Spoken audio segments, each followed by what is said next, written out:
ትናንትና አስደናቂ ጨዋታ በሳንሲሮ ተመልክተናል። በአውሮፓ ከሚገኙ አስደናቂ ስቴዲየሞች መካከል አንደኛው አስደናቂ ጨዋታ አስመልክቶናል።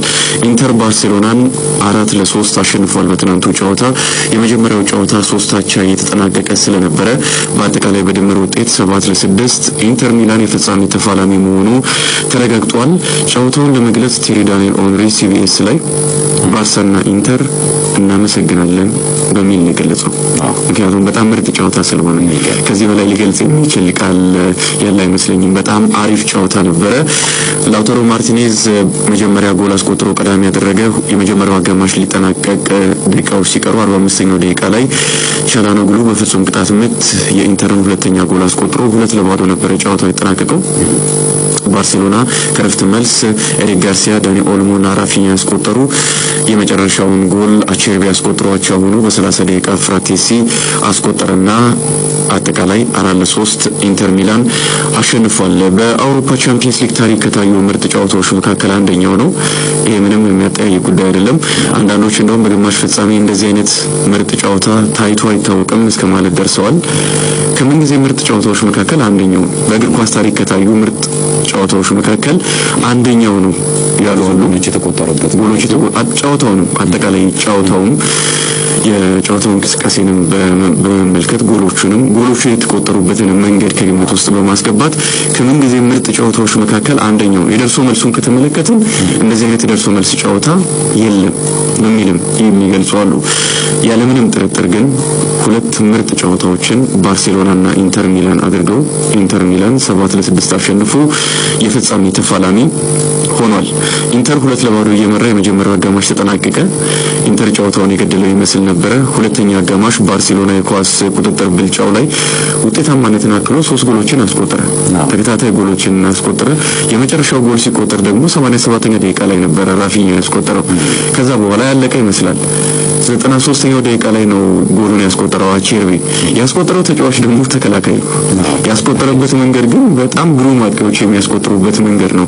ጎሉ ሲቆጠር ባርሴሎና ተጫዋች ላይ ጥፋት ተሰርቷል በሚል ከጨዋታው በኋላ ዳኛውን ይተቹዋሉ። ግን የጨዋታው ውበት ላይ ግን ከፍተኛ ለውጥ የፈጠረ ጎል ነበረ። 2 ደቂቃዎች ነበሩ የቀሩት። ከ2 ደቂቃ በኋላ ባርሴሎና ወደ ፍጻሜ ሊያልፍ ማለት ነው። ግን ደግሞ በመጀመሪያው ጨዋታ በምርጥ 11 ውስጥ በአውሮፓ በዩኤፋ የተካተተው አቼርቢ ጎል አስቆጠረ።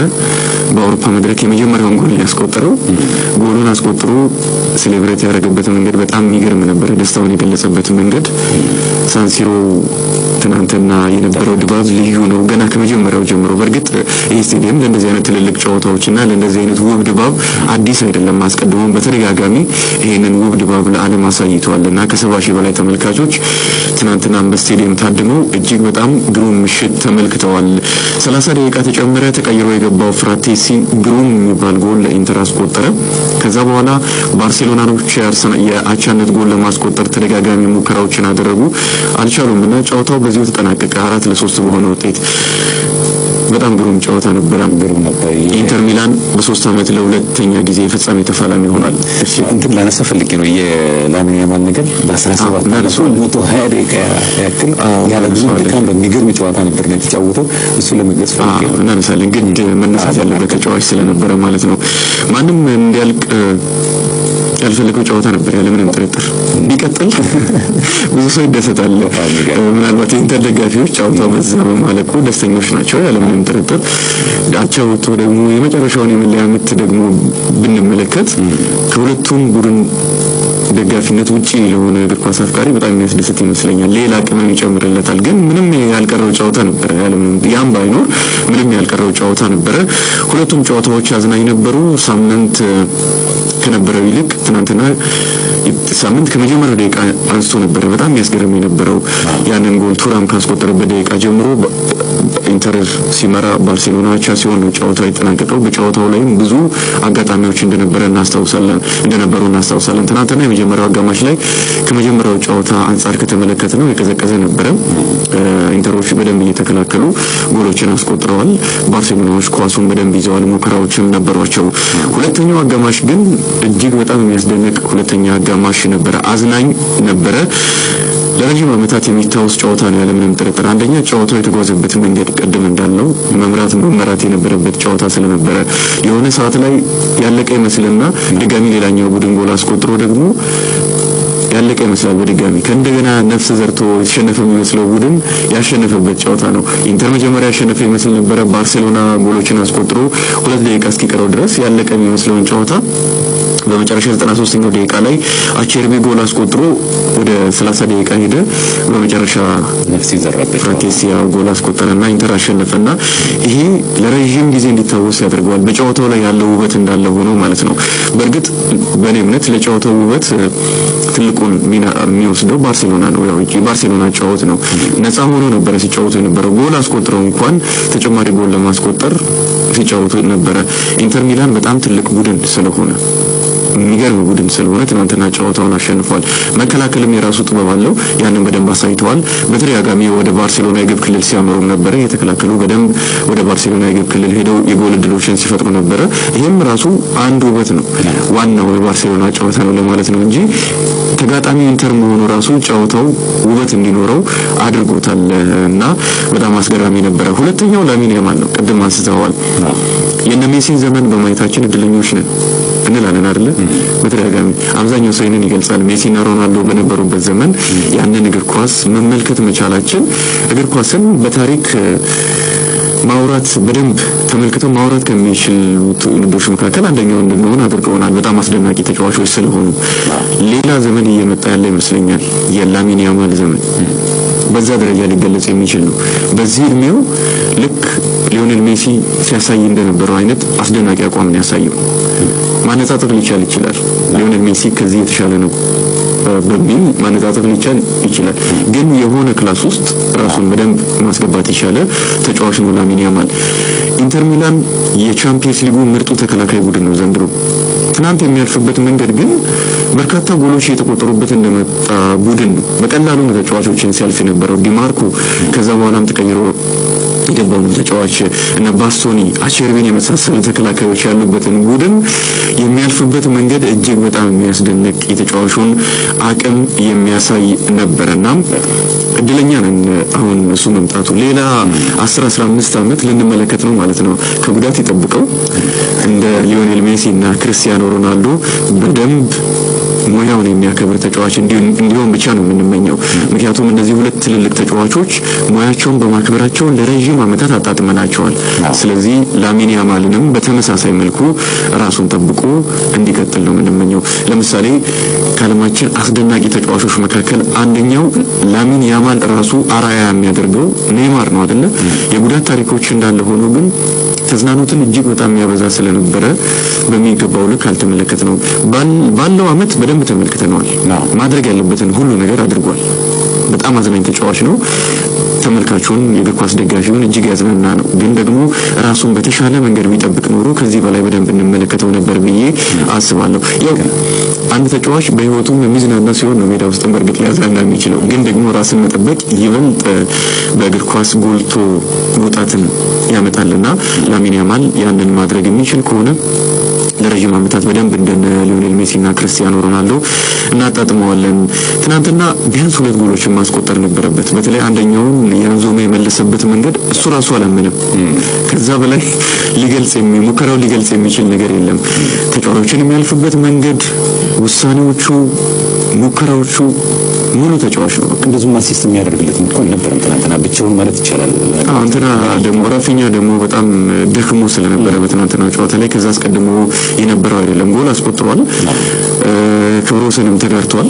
ግን ደግሞ አስቀድሞ በነበረው ተጽዕኖ ላይ ስላልነበረ ትናንትና አብዛኛው እንዳልከው በቀኝ መስመር በኩል በላሚን ያማል በኩል ነበረ። 2-3 ተጫዋቾች እየመጡ በቀላሉ እያለፈ የጎል እድሎችን ሲፈጥር ራሱ ሲሞክር ነበር። አጠቃላይ ጨዋታው ላይ የነበረው ተጽዕኖ በጣም ግዙፍ ነበረ። ላሚን ያማልና እድለኛ አይደለም ማለት ነው። ትክክል ያነሳው በጣም አሪፍ ተጫዋች ነው። ዱዌን የመሰለ ሌላ ተጫዋች ደግሞ ዛሬ ምሽትም እንመለከታለን። ጥሩ ወጣቶች እየመጡ ነው። ከእግር ኳስ ጋር ከተዝናኖት ጋር በተያያዘ አሪፍ ተጫዋቾች እየመጡ ስለሆነ በዚህ ደስ ይለኛል። ሶስተኛ ክፍትና በርካታ ጎሎች የተቆጠሩበትም ጨዋታ ነበረ። ያው የኢንተር ጨዋታ እንዳለ ሆኖ ኢንተርን ግን በደንብ ወደ ባርሳ የግብ ክልል ሲሄድ ነበረ። ባርሴሎና በተደጋጋሚ ያንን ማድረግ ችሏል። 13 ጎሎች ተቆጥረውበታል። በግማሽ ፍጻሜ ሪከርድ ነው። 2018 ላይ ሊቨርፑልና ሮማ ባደረጉት ጨዋታ በተመሳሳይ 7-6 የተጠናቀቀ ጨዋታ ነው ሊቨርፑል ያሸነፈበት በደርሶ መልስ።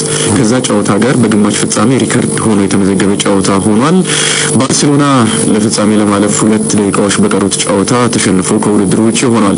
ላውታሮ ማርቲኔዝ 9ኛ የቻምፒየንስ ሊግ ጎሉን አስቆጥሯል። በአንድ የውድድር ዓመት ለኢንተር ሚላን የተቆጠረ ብዙ ጎል ሆኖ ተመዝግቧል። ከክሪስፖ ጋር እኩል ከቀድሞ አርጀንቲናዊ የሀገሩ ልጅ ጋር ሳሙኤል ኢቶን በልጦታል። የአስደናቂ 3 ዋንጫዎችን ያሸነፉበት የጆዜ ሞሪኒዮ ስብስብ ውስጥ ኢቶ እንዴት የጎላ ተጽዕኖ እንደነበረው ይታወሳልና ላውታሮ ማርቲኔዝም ይህንን እያደረገ ቀጥሏል። ባለፉት 8 የቻምፒየንስ ሊግ ጨዋታዎች 7ኛ ጎል ሆኖ ተመዝግቦለታል። ትናንትና ራፊኛ በአውሮፓ ክለቦች ትልቁ ውድድር በአንድ ዓመት ከፍተኛ የጎል ተሳትፎ በማድረግ ክብረ ወሰን ተጋርቷል። 21 ጎሎች ላይ ተሳትፏል። 13ቱን በማስቆጠር ነው። ሌሎቹን አሲስት አድርጓል። ክርስቲያኖ ሮናልዶ የዚህ ውድድር ንጉስ ነው። የሱ የሚለየው ያስቆጠራቸው ጎሎች ቁጥር ከራፊኛ የተሻለ ነው። ከአሲስት ያው ጎል ስለሚበልጥ ማለት ነው። ግን በጎል ተሳትፎ እኩል ሆኗል። ራፊኛ ከጨዋታው በኋላ ቀናት ባለፉ ቁጥር በባርሴሎና ይበልጥ እየኮራ እንደመጣ የሚገልጽ አስተያየት ሰጥቷል። ሃንሲ ፍሊክም በቡድናቸው ደስተኛ መሆናቸውን ተናግረዋል። ሽንፈቱን ተጫዋቾች መቀበል እንዳለባቸውም ተናግረዋል። ኩንዴ ትናንትና በጨዋታው ላይ አልነበረም። በጣም የኮራበት ጨዋታ እንደሆነ በባርሴሎና ተጫዋቾች መኩራቱን ተናግረዋል። ትናንት ምናልባት ጥሩ ከነበሩ ተጫዋቾች መካከል ካልነበሩ ተጫዋቾች መካከል ተቀይሮ የገባው አራሆ አንደኛው ነው። የባርሴሎና ደጋፊዎች ለሁለት ጎሎች መቆጠር ምክንያት ነው በሚል ከፍተኛ የሆነ እንደዘመቻ አይነት ነገር አድርገውበታልና ጥሩ ያልነበረው ነገር ይሄ ነው ለባርሴሎና። አጠቃላይ ግን ባርሴሎናን ያለምንም ጥርጥር እንድናከብር የሚያደርግ ጨዋታ ነበር። ተሸንፎ ሞቶ ኢንተር ሚላን ስላሸነፈ ያው አድናቆቱ አክብሮቱ ይገባዋል። በጣም ግሩም ቡድን ስለሆነ ከአሰልጣኙ ኢንዛጊ ጀምሮ በጣም ግሩም ቡድን ነው። የፍጻሜ ተፋላሚ ሆኗል። በማንቸስተር ሲቲ 1-0 ተሸንፏል። አሁንም በድጋሚ የፍጻሜ ተፋላሚ የመሆን እድልን አግኝቷል። ላሚን ያማል ይሄንን በሚቀጥለው ዓመት ይሄንን ለመድገም ቡድኑ ዝግጁ መሆኑን የሚያመለክት መልእክት ነው ያስተላለፈው። ፔድሪ ደግሞ ዳኛው ላይ ተቃውሞውን አሰምቷል። በተለይ የአቻነቱ ጎል ሲቆጠር ተጫዋች ጉዳት ደርሶበታል ወይም ጥፋት ተሰርቶበታልና ሊቆጠር አይገባውም ነበረ በሚል ተቃውሞ እያቀረቡ ስለነበረ ወደ ሁለተኛው ጨዋታ እናምራ። ፓሪስ ሳን ጀርማ ከአርሰናል ፓርክ ደ ፕሪንስ ፓሪስ ላይ የሚደረግ ጨዋታ ነው። የመጀመሪያው ጨዋታ በፓሪሱ ክለብ 1-0 አሸናፊነት ተጠናቋል። ብዙ ጥያቄዎች አሉ። አንደኛው አርሰናል ይህንን ውጤት መቀልበስ ይችላል የሚል ነው። ሁለተኛው ፓሪስ የመጀመሪያውን ብቃት የመድገም አቅም አለው ወይ? ሶስተኛ ቶማስ ፓርቴ መመለሱ አርሰናል ላይ ምን ይጨምራል? ጨዋታው ያለቀው 1-0 ነው። ስለዚህ የመቀልበስ እድል ይኖረዋል። ምንም የሚያጠራጥር አይደለም። ይሄ ብዙ የሚያከራክርም አይደለም። ግን ደግሞ አርሰናል አሁን ባለው አቋም ያንን ውብ እግር ኳስ የሚጫወት ያው ውጤታማ የሆነን ክለብ የአጫወት እንዴት ይቀለብሳል የሚለው ነው አጠያቂ ሊሆን የሚችለው። ፓሪስ የመጀመሪያውን አቋም የመድገም አቅም አለው። ዴምቤሌም ተመልሷል። በተከታታይ ጨዋታዎች ያንን አሳይቷል። ስለዚህ የመድገም አቅም አለው። ምንም የሚያጠራጥር አይደለም። መጀመሪያ አርሰናል ኤሚሬትስ ላይ 2-0 ካሸነፈው ቡድን በብዙ የተሻለ ስብስብ ሆኖ ነው አሁን አርሰናልን ፓሪስ ላይ የሚገጥመው። ስለዚህ የተሻለው ቡድን ነው። ቶማስ ፓርቴ መመለሱም ለአርሰናል በብዙ መልኩ ይጠቅማል። የአንድ ተጫዋች መውጣት ብቻ አይደለም። በእኔ እምነት ቶማስ ፓርቴ በመጀመሪያው ጨዋታ ላይ አለመኖሩ፣ እሱ እዛ ቦታ ላይ 6 ቁጥር ቦታ ላይ መኖሩ በብዙ መልኩ አርሰናልን ይጠቅማል።